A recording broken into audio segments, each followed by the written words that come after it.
What's up everybody, Matt Maran here for another car review. This is of course the 2021 Acura TLX. Huge thanks to Acura for providing me here with the all new TLX to review for you guys today. So about the TLX, well, it is completely redone and it's on an all new platform that's Acura exclusive. The whole vehicle itself has grown dramatically as well, and you really can tell that just by looking at it. I mean, it's way bigger than, the previous TLX. It's about 2.9 inches longer. It's on a 3.7 inch longer wheelbase, so that's stretched out. Even beyond that, it just is actually bigger than all of its German competitors in the compact class, and this actually is slightly bigger as far as length goes over something like an Audi A6 or a Mercedes E-Class. Like, that's how long this thing is, and it really just looks massive. I mean, it's so wide as well. I think it's something like 3 inches wider than a BMW 3 Series or something. I mean, it is like really big. And so if you're someone who, is shopping in the compact price class, but you want something a little bit larger that still has just as much performance, this might be the perfect thing for you. It's just really impressive, and they made so many improvements as far as the dimensions. Now, compared to the old TLX, it's 2.2 inches wider, but the track has also grown as well. So it's 1.5 inches wider for the front track and 1.2 inches wider for the rear track. And so all that should help with the handling as well. And of course, with this extra size, there has been a little bit of extra weight as well.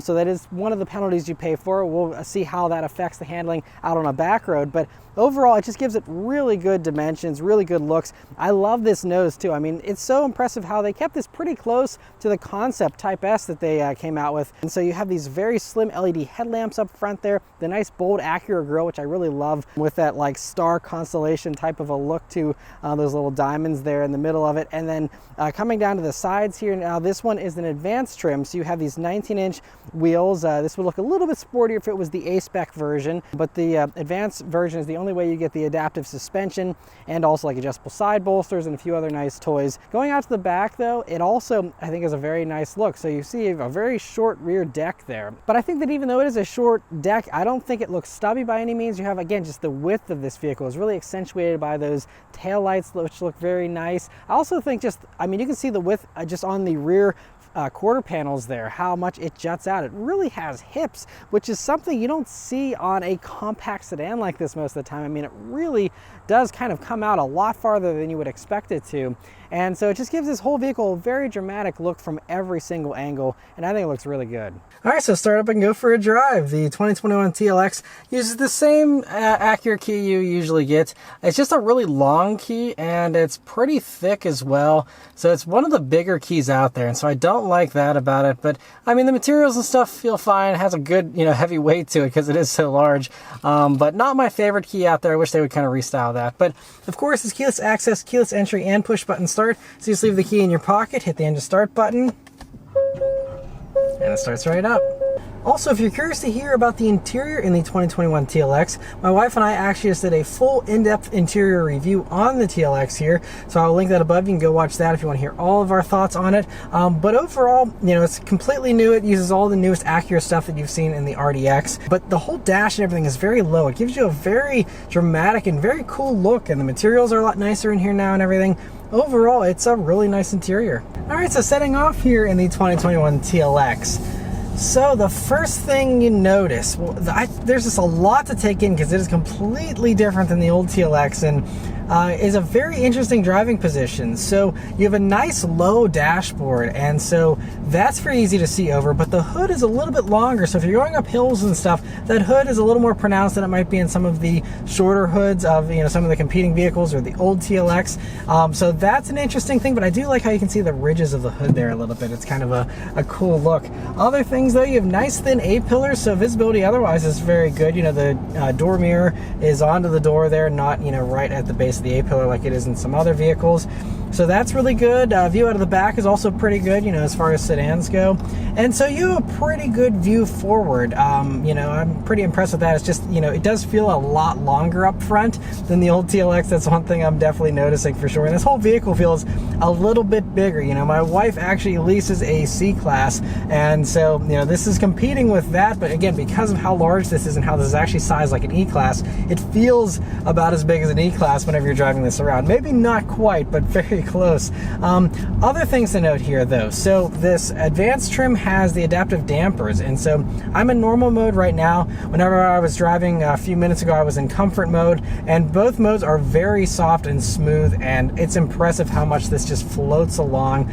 Also, as we're coming up to a stop here, so this has the brake-by-wire system right out of the NSX, although it's tuned a little bit differently to not be as aggressive as the NSX, but very similar. And I really love the brakes in the NSX when I just reviewed it this past summer, but they're very progressive, very predictable, and very easy to modulate smoothly, and so I really like that about the brakes. Throttle response is also pretty good. So this transmission is a 10-speed automatic, and it does like to hang on to some of those higher gears and rely on that torque of this engine, and so there's a few times where I wish it would give me a little bit more of a downshift, a little bit quicker, but as far as the actual throttle response itself, it is pretty good. It's basically on par with any other, turbocharged four-cylinder engine and stuff like that. Also, in normal mode, the steering has a nice, light but precise weight to the steering, and also it's quicker steering. That's one thing. They actually sharpened up the steering a lot here for the new TLX, and so I've noticed it is very quick steering. Now, it's not quite as quick as like a Giulia by Alfa Romeo. That's like the top steering feel in this segment of vehicle, but this is pretty close. It's very quick, and I like that about it a lot. But anyway, I'm going to go ahead and put it up into the sport driving mode. I like the cool little sound effects you get for that as well. But yeah, let's turn down onto this back road here and see how it does. And here we go. There we go. A little bit of a delay. Good sound from both the sound enhancer and this 2-liter turbocharged 4-cylinder engine. And so it does 272 horsepower, 280 pound-feet of torque, and 0 to 60 is a healthy 5.9 seconds. So, right in line with, a lot of the competitors in this segment. And in sport mode here, it will hold on to, a lower gear, but, it does still seem like it's not quite as edgy as I would like it to be. Maybe a Sport Plus mode would, make it a little bit more frantic, but it's still, it's holding at 3,500 RPMs right now, just, coasting down a hill. But between when I put my foot to the floor and when it responds, every single time I gotta wait a beat, and I don't want to wait a beat in sport mode. I want it to be immediate, and it's okay, but I just, there's a little bit of a filter there before you actually get the forward momentum you're looking for. But we'll go ahead and put it into the sport setting for the transmission. We'll see if that livens it up a little bit. Okay, so that was a little bit more responsive that time. It, giving me a downshift a little quicker. Okay, so that's a little bit better. Also, there is no dedicated manual mode, but we will start playing with the paddles here, try some downshifts. And now from a stop, we'll try some upshifts. Okay, so it's okay. It's not as gratifying as like a ZF8 speed, but anyway, we're coming up some corners here. Let's see how this thing handles. All right. Wow, you can really feel the torque vectoring super handling all-wheel drive system. That is the thing that really I think stands out, because this is handling better than I would expect it to given its size. It really feels like the wheelbase shrinks with, wow. I was not expecting it to handle as well as it does. It is very, very impressive. So I'm going to pop it out of the manual mode here. It was hanging on to gears though for me, so that was nice. But wow, man, yeah, this handling is really impressive. This thing weighs over 4,000 pounds. It's about 300 pounds heavier than a BMW 3 Series, for example. But you really wouldn't know it in corners here. So, the tires squeal as long as you're not, scared to make them squeal. They still grip fairly well. They are just normal Michelin Primacy all-season tires. They're 255 wide, so good width. It's just that the compound isn't very good because, those are just like good fuel economy, all-season, average tires. I wish they would have put like a Pilot Sport 4S, even the all-season version of that tire. I would have a lot more grip, and I think that would be amazing. There are going to be sportier Pirelli summer tires, I believe, whenever you go for the Type S version that's coming next spring here, spring of 2021. But really the grip is the only thing that's letting this vehicle down. But honestly, I'm not having any complaints about the grip as much as I was expecting to. So, for example, I just drove the Genesis G70 not too long ago, and that one was the all-wheel drive version, which had its normal boring all seasons as well. I believe they were also Michelin Primacy all seasons, and that you could really tell that platform was begging for better tires. This is definitely begging for better tires as well, but this still makes a better use of these tires than what I think the Genesis does, because in the Genesis it's just like, all right, tires are failing me, I just need better tires. In this, I can work with the suboptimal tires, and it still does handle itself very, very well. And I think part of why it feels like it handles so well is this quick steering and that torque vectoring all-wheel drive system. That to have a true torque vectoring system that actually overdrives that inside wheel to really rotate this thing, it really felt like I wanted to rotate. I am pleasantly surprised. I mean, I guess I shouldn't be surprised, because the Acura RDX also blew me away with its handling. I was like, this handles way too good for being a fairly large SUV. And same thing goes for this. Big dimensions, extra weight. I was like, oh, well, we'll see how it handles. And then it just like blew my mind with how good it handles. I can't wait for the Type S version with some actually good tires and all the extra power and everything. I mean, that is going to be quite the combo. But as this is, I mean, it still is very responsive. I think the transmission is the one thing that doesn't feel quite as dynamic as the rest of the car, because the handling and everything feels totally dynamic. And let's do another acceleration with the transmission in sport mode, just letting the automatic do its own thing. A little quicker to respond.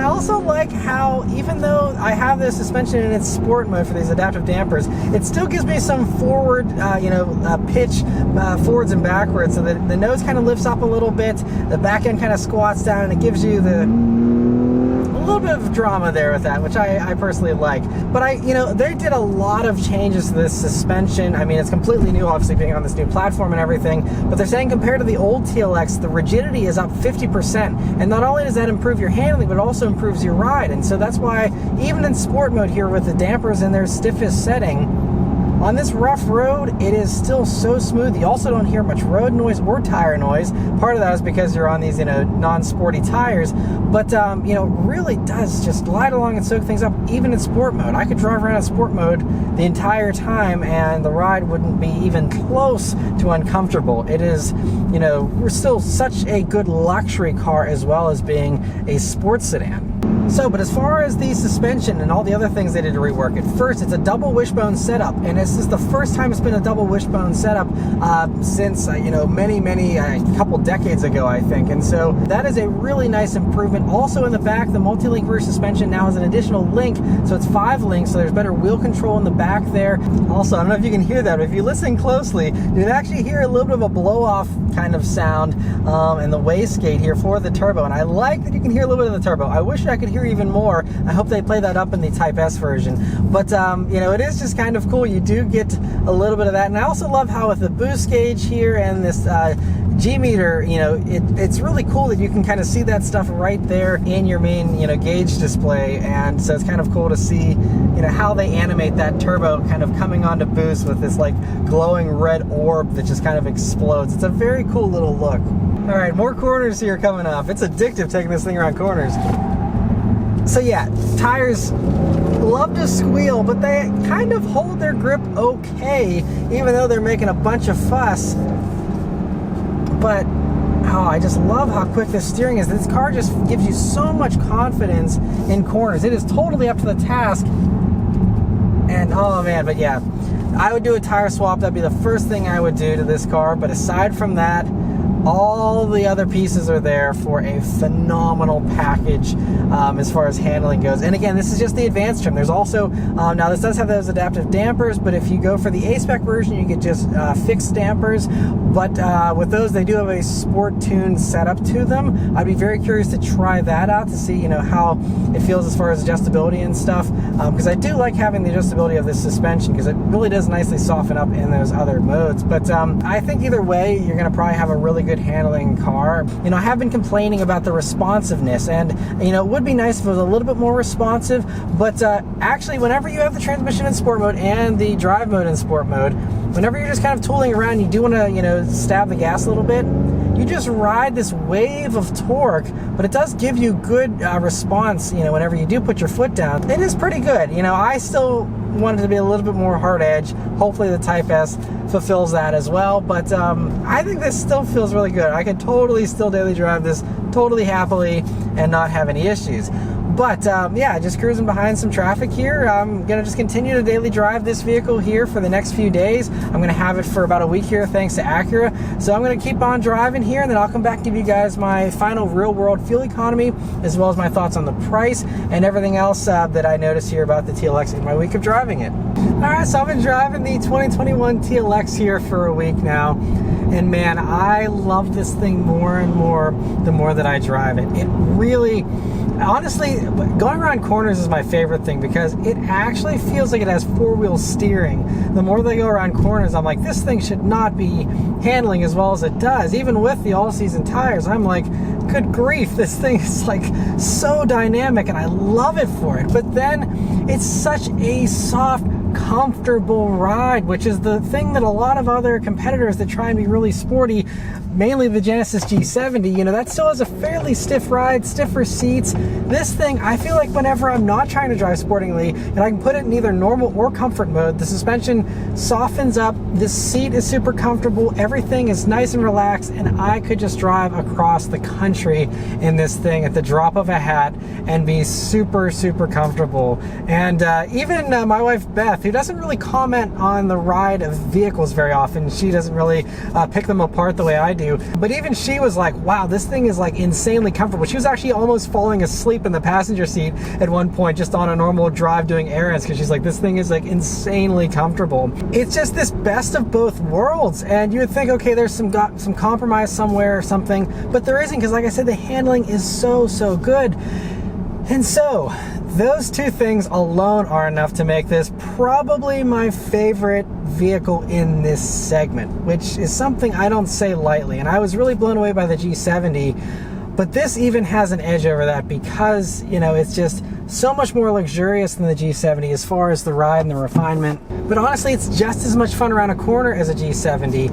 And you know, yes, this doesn't have as much power as like the G70 with the twin turbo V6, you know, but I mean, this does have more power than the G70 with the turbo 4-cylinder. And so, you know, you're punching above that. Now, I will say that the G70 still does undercut this car by a little bit. So from a value standpoint, the G70 is probably still the best bet. You also have a longer warranty with the G70. But, you know, honestly, the whole, you know, horsepower thing too, you know, again, this is one of the most powerful out there. I think only the Giulia and the BMW 3 Series have a little bit more torque than this does. Horsepower-wise, this beats both of them. And so, I mean, it's very impressive as far as that goes. Everything about this vehicle just continued to impress me. And then on top of all those things, you add in this amazing stereo. It has this ELS stereo. It's only like 710 watts, which these days isn't, you know, an insane amount of wattage. But in a small car like this, it's a ton. You have like 17 speakers. But these ELS stereos, they do such a good job with them. And I was impressed with the one on the RDX,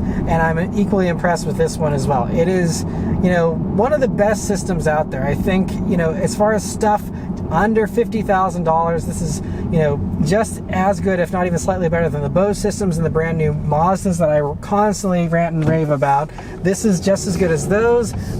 It's just like, it sounds really, really sharp, and you know, the clarity is just amazing. This infotainment system, I wish it was a touchscreen, but everything else in this car is so good. I will, you know, put up with this system because it's really pretty with the graphics.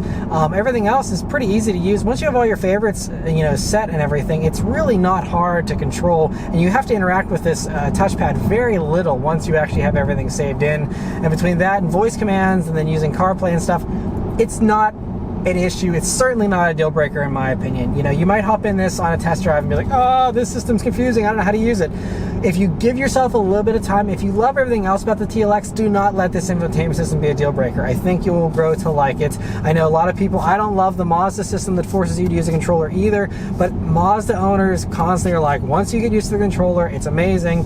They all love it. So, you know, I wouldn't let this infotainment system scare you away if that's a potential, you know, concern for you. A couple other things to mention here. I've drove this vehicle about 100 miles here in my week of driving, and my average fuel economy was 18.9 mpg. Now these are rated at 21 in the city, 24 combined, and then 29 on the highway. I did do a little bit of highway driving, not a ton, but a little bit.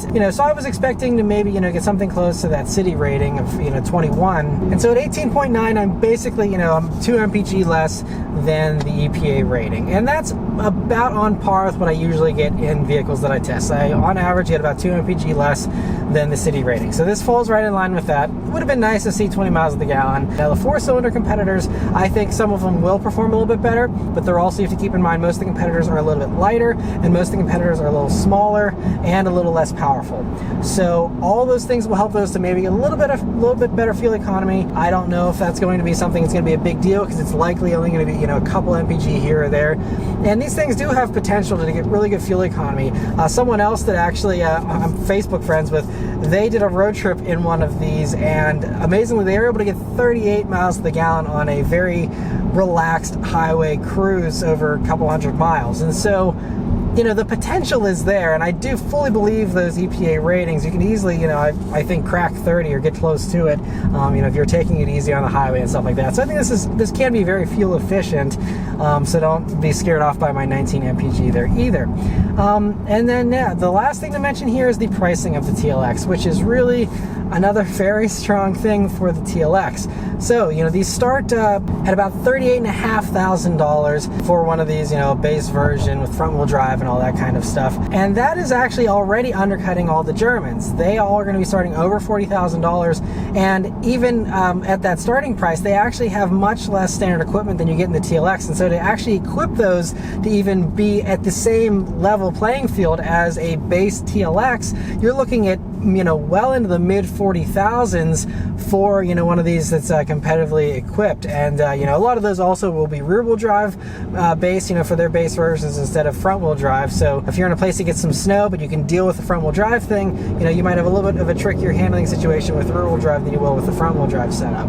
And now this fully loaded Advance trim that I'm in is just under $50,000. It's like 49 and change for one of these. And I mean, a fully loaded version of all the competitors, not even the German competitors, just all the competitors, basically fully loaded versions of those are always going to be breaking $50,000 pretty easily. So it continues to be a really good value leader even whenever you are loading these things up, which is also very impressive. So just from a pricing standpoint, I think this makes a lot of sense, especially, and again, I'm just talking about the compact competitors. Getting back to, what I was talking about earlier, you have so much more space here in the TLX. Obviously the back seat space isn't big, and you have, trunk space that isn't super big either. So if you're looking for the biggest back seat and trunk in this segment, you will have, smaller dimensions with, all the other competitors, but you do have some extra space in the back there than what you have in this. So if back seat space isn't a number one concern for you, or if, you need a back seat but not a ton of space, I think that, this could work really well, because if you're someone who drives with just 2 people up front most of the time, you're going to have way more elbow room. It's going to be a much more spacious cabin than all the competitors. That's something that's going to be a really nice upgrade here over, all those compact competitors. This feels so much more roomy. So you're basically getting a vehicle that up front feels as spacious as something like a 5 Series or an E-Class, stuff like that, which is all way more expensive. And even with their base engines, which also have less power than this does, those are all going to be in the mid 50s to start. So it's kind of crazy how, especially if you're someone who's just going to be using the front seats most of the time, you're going to have so much space here in this, and it's such a good value proposition in that regard as well. So, no matter how you cut this, I think it's great. Acura did say that they weren't concerned about the backseat as much, because they assume that if you do want, practicality, you're probably going to end up going for the RDX anyway, because you have the bigger rear hatch in those, you're going to have a bigger backseat in the RDX, and so all those things are going to, probably sway you over to the RDX if you are someone that does need all the space you can get. They're assuming if you're getting a sedan, you probably want a usable backseat, but you don't need something that's massive, you don't need a huge trunk, and so I think they made those choices, and so that's why this vehicle, although it's large, it's all about the style, and I think this vehicle really stands out on the road. It has turned some heads here in my week of driving as well. The only thing I also will add is, if one nice thing with these smaller competitors is that they are a little bit easier to park. If you parallel park or you park in tight spaces on a regular basis, you're maneuvering in tight areas, you know, that would be one area where I would wish that I was in my wife's C-Class over the TLX, because this is a little bit bigger, but you know, you have the 360 cameras which help you out greatly as well. And it's so nice that the button to activate it is right here on the windshield wiper stalk. And so you hit that and it immediately brings up all your cameras very easily and immediately, so that, you know, if you ever do need a little bit of help pulling up to a parking space or something like that, you know, it's right there and always ready to help you out with that. So that is a nice feature here,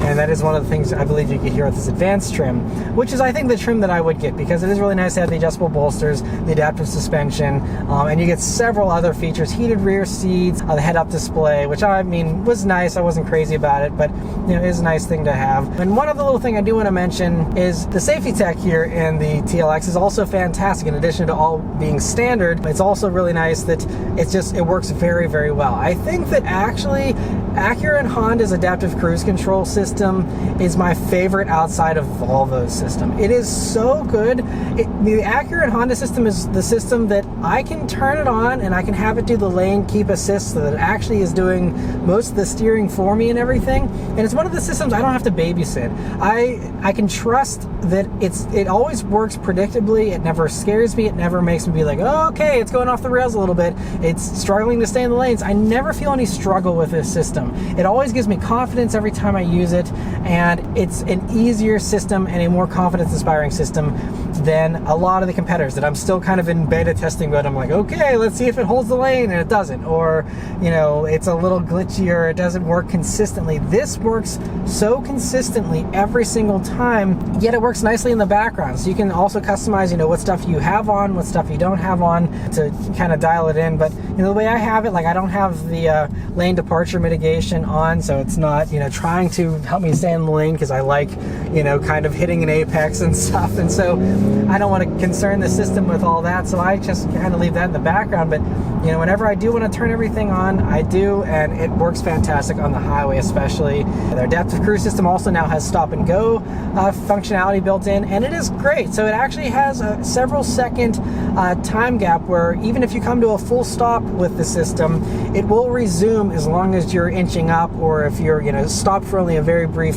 amount of time, it will continue to resume without you having to hit any buttons on the steering wheel. Some other systems, the second it stops, you got to hit the resume thing to have it start again. This, it'll stop and start, you know, again, within a time frame. But it's nice that it does that, so that you don't have to constantly be hitting resume, resume, resume every time you stop in stop and go traffic. So if you actually want to use this to commute, I think that's, you know, one of the better systems out there for that as well. So as you can tell, you know, it's just a multitude of things here that just the TLX does so good with everything. And so unless you needed a massive back seat and a massive trunk, I honestly think this is the best choice out there. Now, again, the G70 gives you more horsepower for only a, you know, very little upcharge in money, and we'll have to wait and see, you know, how they price the Type S version of the TLX here that's coming next spring of 2021. That will be, you know, very impressive. You know, with that doing, you know, over 350 horsepower and being very, very powerful, and that will compete with all those, you know, S4s, the G70 with the twin turbo V6, the Cadillac CT5V that I was so impressed with, you know. And so I will have to wait and see how that handles, because that will have a big, heavier V6. So you know, I'll be curious to see if the handling is as good as this is. I'm sure it'll have the sportier tires, which will certainly help. But I would like to see, you know, a sportier summer tire package here for the standard TLX to take advantage of the lighter weight without going up to the Type S version next year. That would be kind of an interesting thing to you know, see if they offer down the road. That would be kind of nice. But overall, I absolutely love the TLX. I wholeheartedly you know, suggest that you check one out, and I endorse it. If you're considering one, I would highly recommend it. It's a fantastic vehicle. And so yeah, let me know your thoughts on the TLX in the comments below. Huge thanks to Acura for providing me here with the TLX review for you guys. And yeah, thank you guys very much for watching, and I'll see you on the next one. Take care.